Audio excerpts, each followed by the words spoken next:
जय श्री राधे, जय श्री कृष्णा। आप सभी भक्तजनों को मेरा सादर प्रणाम और मेरी ओर से आप सभी को शारदीय नवरात्रों की बहुत बहुत शुभकामनाएं, बहुत बहुत बधाइयाँ। और इस नवरात्रे मैं माता रानी से यही प्रार्थना करूँगी कि वो किसी न किसी रूप में आपके घर में ज़रूर आएँ और आपकी मनोकामनाएं, आपकी मनो इच्छाएँ पूर्ण करे। और आशा है कि आजकल आप सभी लोग माता रानी की भक्ति में डूबे हुए होंगे। चलिए, अच्छी बात है।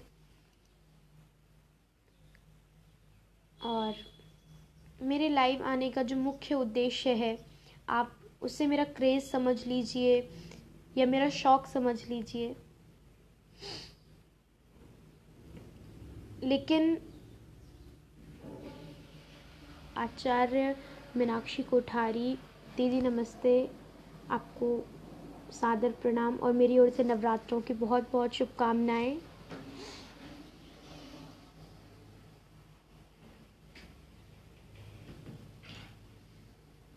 मैंने कुछ टाइम पहले एक पोस्ट डाली थी कि वेदव्यास जी ने श्रीमद् भागवत की जो रचना की है उसका एक मुख्य उद्देश्य अपने पुत्र से मिलना भी था। अब देखिए, इसमें मैंने भी शब्द का प्रयोग किया है, ही शब्द का प्रयोग कहीं नहीं किया है कि उन्होंने इसीलिए श्रीमद् भागवत की रचना की थी। ये मानस था जो मेरे मन में भाव प्रकट हुआ, मैंने आप सभी के बीच में उसे रखा ताकि मैं आप सभी से उस विषय पे चर्चा कर सकूं। और काफ़ी टाइम से मैं इसी बारे में पढ़ रही थी, इसीलिए मेरे मन में अचानक से भाव आया और मैंने आप सभी के बीच में उस सबको प्रकट किया।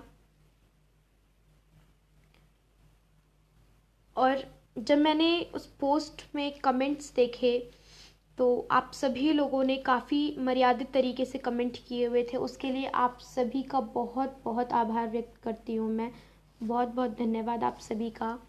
और काफ़ी अच्छे अच्छे कमेंट आए थे और जो कमेंट्स थे वो प्रमाणित भी थे कि सुखदेव जी के पिताजी ने यानी श्री वेदव्यास जी ने जो भागवत की रचना की वो मानव के कल्याण के लिए की, श्री कृष्ण की लीलाओं का वर्णन करने के लिए किया। और भी जितने भी कमेंट्स थे या बहुत बड़े बड़े जो कमेंट्स थे काफ़ी अच्छे थे, काफ़ी मर्यादित तरीके से किए गए थे।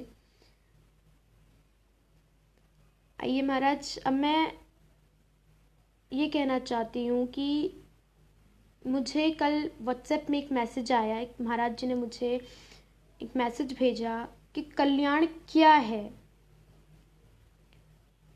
इस पर विचार कीजिए और लिखिएगा ज़रूर। मैंने जब उस प्रश्न को समझा तो मुझे समझ में आया और मुझे काफ़ी अच्छा भी लगा, क्योंकि वो कोई प्रश्न नहीं था, उन्होंने उसके आगे कोई प्रश्न चिन्ह नहीं डाला हुआ था। उन्होंने मुझसे सिर्फ एक बात कही थी कि आपके मन में जो भाव आए उससे लिखिएगा। ये नहीं कहा था कि मुझे इसका उत्तर दीजिए, मुझे लिख करके दीजिए। बहुत बहुत आभार मैं उनका भी व्यक्त करना चाहती हूँ कि उन्होंने मुझे ये सब कुछ सोचने की प्रेरणा दी। और ऐसे ही कई लोग मेरे साथ जुड़े हैं जो मुझे बहुत सारी सोचने की प्रेरणाएं देते, बहुत सारे से प्रश्न मुझे देते हैं जिनके बारे में मैं सोचती हूँ। उनका बहुत बहुत धन्यवाद। जब मैंने कल्याण को समझा तो मुझे ऐसा लगा कि मैंने जो पोस्ट डाली थी कल्याण भी उसी से जुड़ा हुआ है।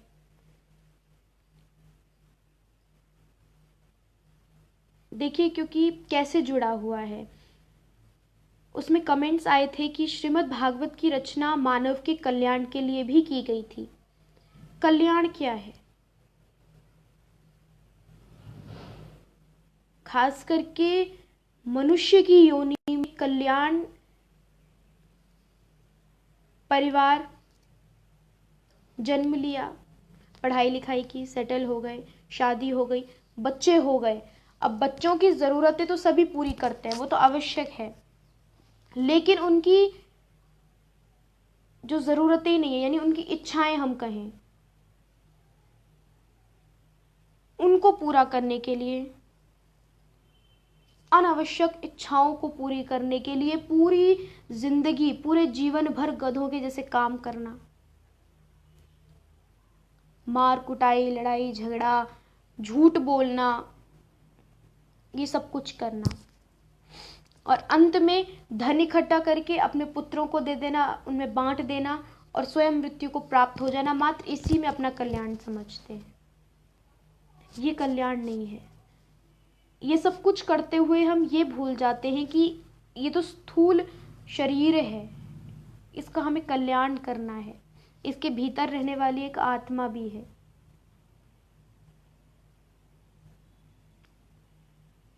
जिसके पिता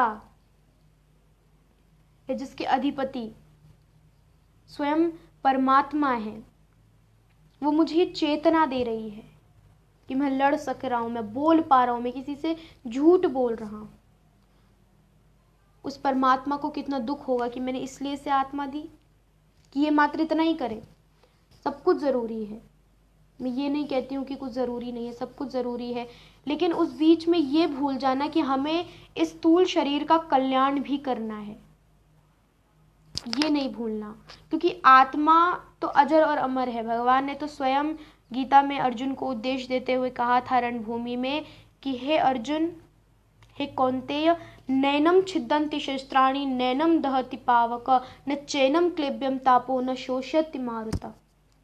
कि आत्मा तो अजर और अमर है, न इसे कोई काट सकता है, न इसको कोई जला सकता है, न वायु इसको उड़ा सकती है, कुछ नहीं कर सकते इसका कोई, क्योंकि इसका अधिपति तो मैं स्वयं हूँ। जिसके अधिपति स्वयं भगवान हो, उसको कौन मार सकता है। इस आत्मा को तो तुम रहने दो, लेकिन अपने स्थूल शरीर के कल्याण का सोचो, वो कैसे करोगे, और वो श्रीमद् भागवत से होता है। अब बात करते हैं उस पोस्ट के बारे में कि अपने पुत्र से मिलने के लिए वेदव्यास जी ने श्रीमद् भागवत की रचना की, और इसमें बहुत सारे कमेंट्स भी ऐसे आए थे जिसमें लिखा गया था कि विरह वेदव्यास जी के भीतर कहीं है ही नहीं, और उस पोस्ट को कोई ढंग से पढ़े तो उसमें साफ साफ इतना लिखा गया है कि वेदव्यास जी श्रीमद् भागवत के उत्तराधिकारी को ढूंढ रहे थे, अपने ज्ञान के उत्तराधिकारी को ढूंढ रहे थे। और ये हम सबको करना चाहिए, क्योंकि धन के उत्तराधिकारी तो कई मिल जाएंगे, कोई कहेगा हम तुम्हारे बेटे, कोई कहेगा हम तुम्हारे बेटे, लेकिन जैसे जैसे आप ज्ञान अर्जित करते हैं, ज्ञान अर्जित करते करते उस ज्ञान के लिए एक उत्तराधिकारी भी ढूंढिए, क्योंकि धन क्या क्या है, धन आप कमाएंगे, बांट देंगे अपने बेटों में, उसके बाद वो अपना उससे भरण पोषण करेंगे, वो तो वहीं ठहरा रह जाएगा, धन तो उतने में ही पूरा हो जाएगा, परंतु ज्ञान वो असीमित है, वो तो चलता जाएगा, वो आगे बढ़ता जाएगा। अब जिसको भी उसका उत्तराधिकारी बनाएंगे वो उसको आगे पहुंचाएगा, फिर वो धीरे धीरे और आगे बढ़ता चला जाएगा। इसलिए ज्ञान अर्जित करते रहिए और साथ में उसका एक उत्तराधिकारी भी ढूंढिए, और वही वेदव्यास जी भी कर रहे थे। और हम सब जब आज अपने धन का एक अपना उत्तराधिकारी ढूंढते हैं, जो हमारे, जिसके साथ हमारा खून का रिश्ता हो, हमारा अपना पुत्र, हम चाहते हैं कि वो हमारा उत्तराधिकारी बने हमारी संपत्ति का।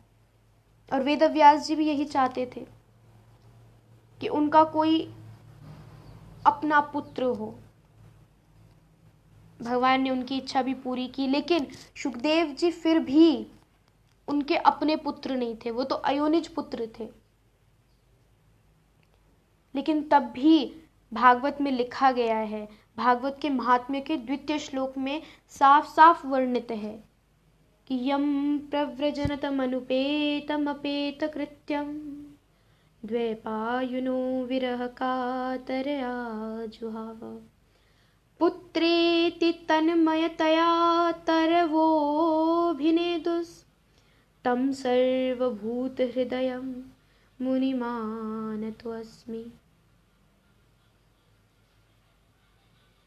विरह कातर आजुहावा, कि विरह से कातर। देखिए उसमें मैंने तो कहीं विरह शब्द का प्रयोग नहीं किया था कि उन्हें विरह था, कमेंट्स में ही विरह शब्द का प्रयोग हुआ था कि वेदव्यास जी के भीतर कहीं विरह नहीं था।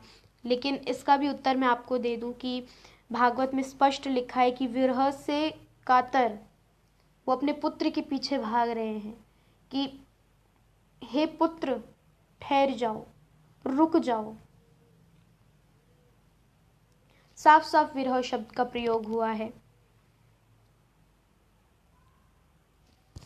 वेदव्यास जी जानते थे कि आगे जो कलयुग आएगा उसमें किसी के पास इतना समय नहीं है कि जितने भी वेद ग्रंथ उपनिषद पुराण मैंने लिखे हैं उन सबको कोई पढ़ सके, क्योंकि समय बहुत कम है लोगों के पास, आयु घटती जा रही है, घटती जा रही है। वो जानते थे, इसीलिए उन्होंने अंत में इसका सार श्रीमद् भागवत महापुराण लिखा। और जितने भी वेद और ग्रंथ थे, 11वें स्कंद में स्पष्ट वर्णन आता है कि वेदव्यास जी ने किसको क्या ज्ञान दिया था, और ज्ञान दिया, वेदों का दिया, ग्रंथों का दिया, अपने शिष्यों में बांट दिया, लेकिन श्रीमद् भागवत का ज्ञान किसी को नहीं दिया, क्योंकि वो जानते थे कि श्रीमद् भागवत का जो उत्तराधिकारी है वो मेरा पुत्र शुकदेव है, वो इसको आगे बढ़ा सकता है। और उन्होंने ये ज्ञान अपने पुत्र को दिया।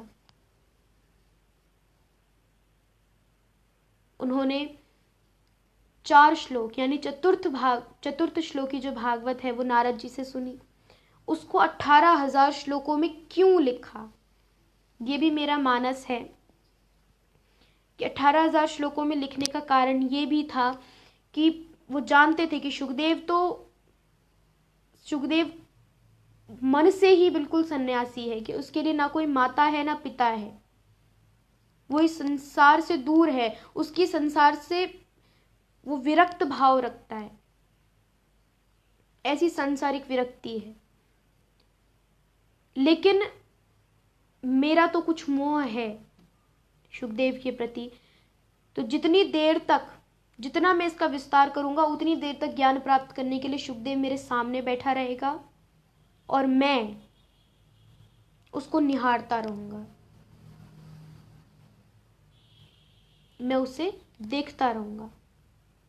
इसलिए उन्होंने इसे 18,000 श्लोकों में लिखा और उसके बाद ये ज्ञान अपने पुत्र को दिया। और जैसा उन्होंने चाहा था कि ज्ञान आगे बढ़े, ये कलयुग तक पहुंच जाए, ऐसा ही हुआ।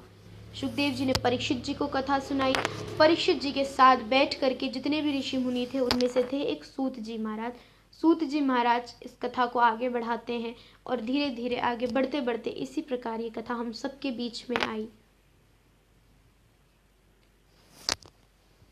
अब इसमें कल्याण ऐसा है कि वेदव्यास जी ने कल्याण के लिए ही भागवत लिखी थी, लेकिन समय अभाव होने के कारण मैं आप सबसे तक चर्चा नहीं कर सकती हूँ।